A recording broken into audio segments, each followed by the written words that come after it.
14 اگست کے حوالے سے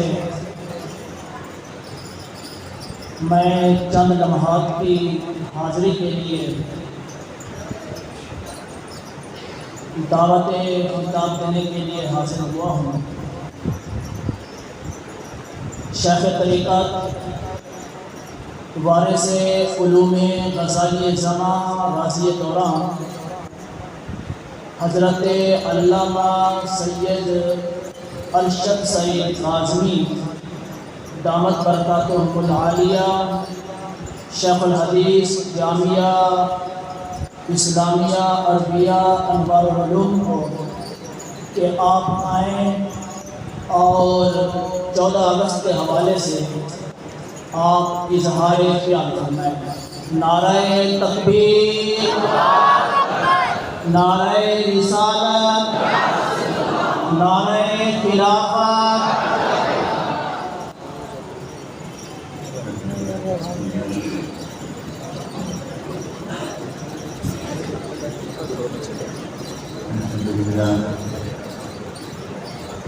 الحمدللہ رب العالمین والعاقبۃ للمتقین والصلاة والسلام علی سید المرسلین وعلى آلہ وصحبہ وآل بیتہ اجمعین۔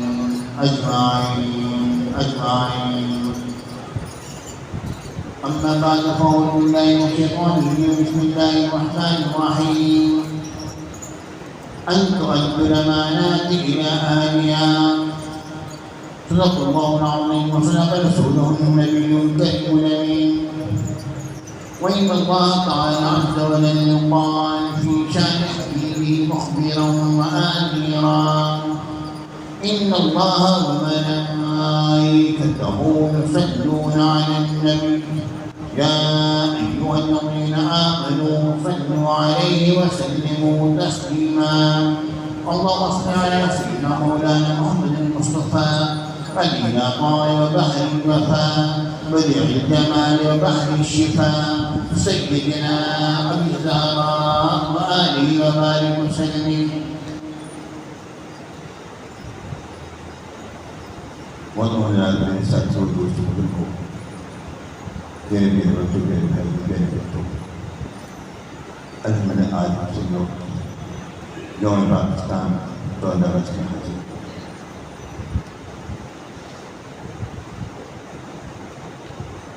میرے رب کا انسان رب کا کرم اس نے ہمیں وقت پر کام کروائی کہ ہم سب لوگ یہاں پر کھڑے ہوئے۔ میرے بچوں پاکستان ایک عظیم نعمت اللہ تعالیٰ نے ہمیں عطا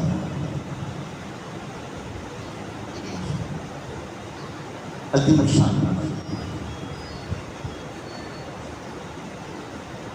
یہ واحد لوگ ایسا ہے کہ جو اعلاء کلمۃ الحق کے لیے بنایا گیا اور دو قومی نظریہ جو کہ ہمارے امام احمد اللہ خواجہ بریلوی نے پیش کیا تھا، یہ اصل میں اس کا نتیجہ ہے۔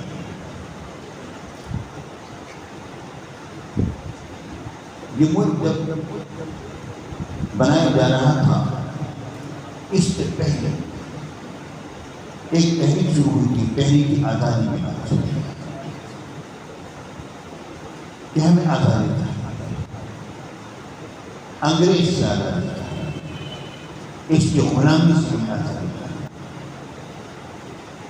وہ تحریک آزادی تھی، آہستہ آہستہ ہوتے ہوتے اس میں تحریک پاکستان میں وہ بدل گئی۔ انگریز جب چھوڑ کے جب جا رہا تھا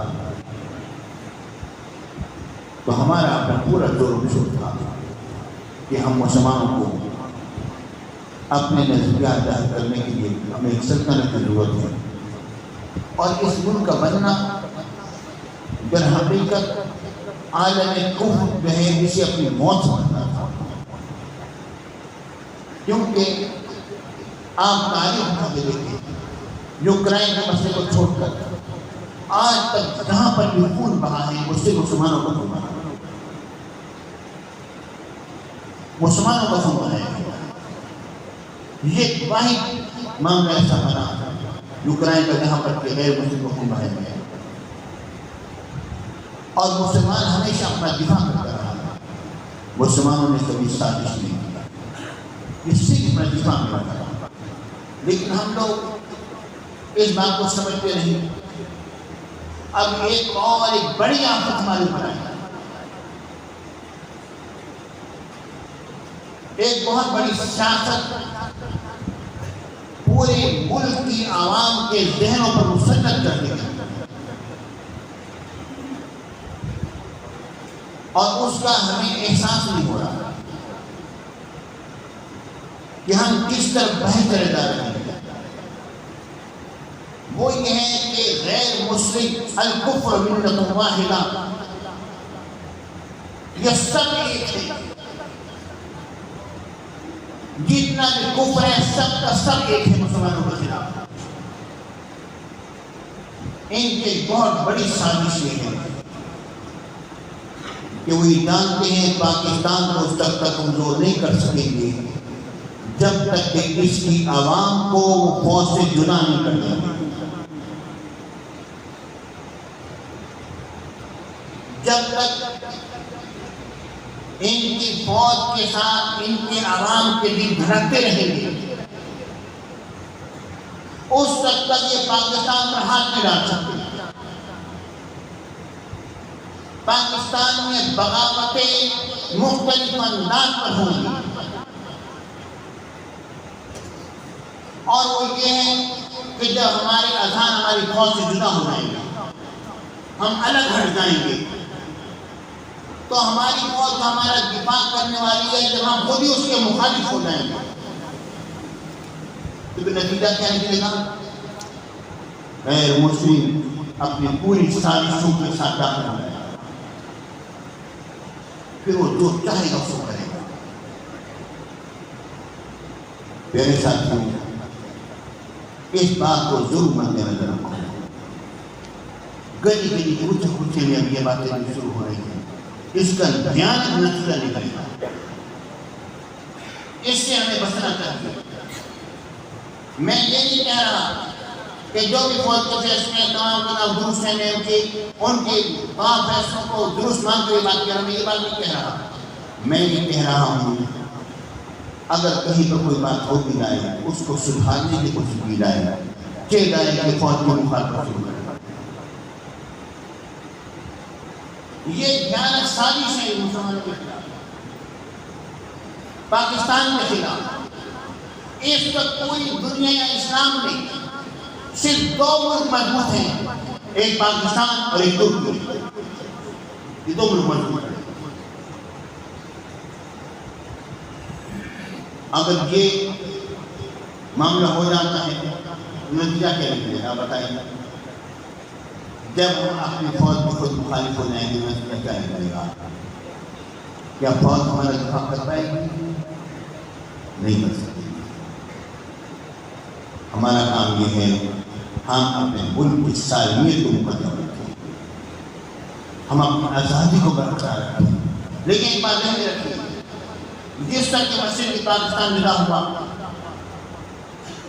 اور یہ سازش تھی اس کے تحت جدا ہوا، مسلمانوں کے اپنے اندر غدار تھی اس کی بنا پر جدا ہوا، جب اس سارا معاملہ ہو گیا تو میرے شیخ میرے مرشد غزالی تمام کی خدمت میں جو لوگ حاضر ہوئے انہوں نے پیشن گوئی فرمائی، انہوں نے فرمایا یہ جو ہونا تھا ہو گیا، دیکھنا اس کے بعد پاکستان کے کبھی بھی اس سے بغیر نہیں ہو سکتے۔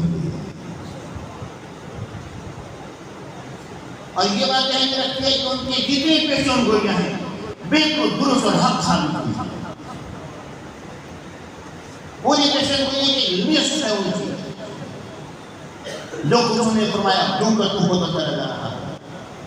اتقوا فراسة المؤمن فإنه ينظر بنور الله۔ میرے ساتھیوں پیارے بچوں، ہمارے خلاف جو سنیوں کے خلاف جو سازش ہوئی، جو در حقیقت پاکستان بنانے والے مجھے یہ تو بتائیے کہ جب پاکستان بنا تھا تو دوسرے حضرات کے مدارس کتنے تھے، ان کی مسجدیں کتنی تھی، ہر طرح سنت تم ہی لوگ چھائے گئے، تم ہی ہماری ہی ساری عوام تھی۔ لیکن ہوا کیا، انہوں نے جان گیا دوسرے لوگوں نے جب تک ہم نصاب کے اوپر حملہ نہیں کریں گے اس تک ہم کامیاب نہیں ہو سکتے۔ پیارے بچوں، انہوں نے ہمارے نصاب سے ہمارے بزرگوں کے تذکروں کو ختم کر دیا اور ان لوگوں کے تذکرے ڈال دیے جو پاکستان کے مخالفین ہیں، ان مدارس کا ذکر کر دیا جو کہ پاکستان کے مخالفت میں رہا،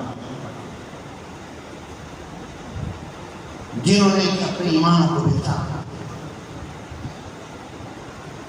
پیارے بچوں،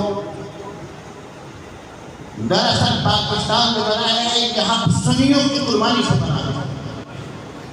یہ تو مجھے بتائیے کہ بنارس کانفرنس کے اندر اور جتنی بھی دوسری اور کانفرنس ہوتی رہی ہیں ان کے اندر اسٹیج پر جو 5,000 مشائخ اور علماء تھے وہ کون تھے؟ ان کی لسٹ پڑھیے تو صحیح، وہ ہمارے مشائخ تھے۔ محمد محدث کسوفی تمام کے صدر، پیر سید عتیق نواز شاہ رحمۃ اللہ تعالیٰ علیہ تھے، پیر عمان کی شریف غزالی جماع اسی اسٹیٹ سیکٹری بنا کر رہے تھے۔ ہمارے مشائخ، ہمارے علماء، انہوں نے قربانی دی، انہوں نے سارے کام کیے۔ یہ ایک دو خون کا نتیجہ نہیں، یہ ہزاروں خونوں کا نتیجہ ہے۔ ہماری بے شمار بیٹیوں اور ماؤں کو اس طرح ڈھونڈا گیا، یہ اس کے نتیجے میں ہمیں یہ ملا گیا۔ بڑی بڑی قربانیاں دی، یہ ہمارا ملک ہے، ہمیں اس کی حفاظت کرنی ہے، ہمیں لوگوں کے سازش میں نہیں آنا ہے، ہمیں کانگریسی لوگوں کے پیچھے نہیں چلنا، ہمیں مسلم لیگیوں کے پیچھے چلنا ہے۔ وہ مسلم لیگ جو نکاح اجازت میں بنائی تھی، وہ مسلم لیگ جس کے اندر غزالی زمان جیسی ہستیاں شامل تھیں، وہ مسلم لیگ جس کے اندر کہ پیر جماعت اسلام شامل تھے، وہ مسلم لیگ جس کے اندر پیر عمان کی شامل تھے، وہ مسلم لیگ جس کے اندر ہمارے اسلام شامل تھے، مولانا ابوالحسنات صاحب شامل تھے، مولانا ابوالبرکات صاحب شامل تھے۔ میرے بھائیو، ہمیں اس مسلم لیگ کی بات کر رہا ہوں۔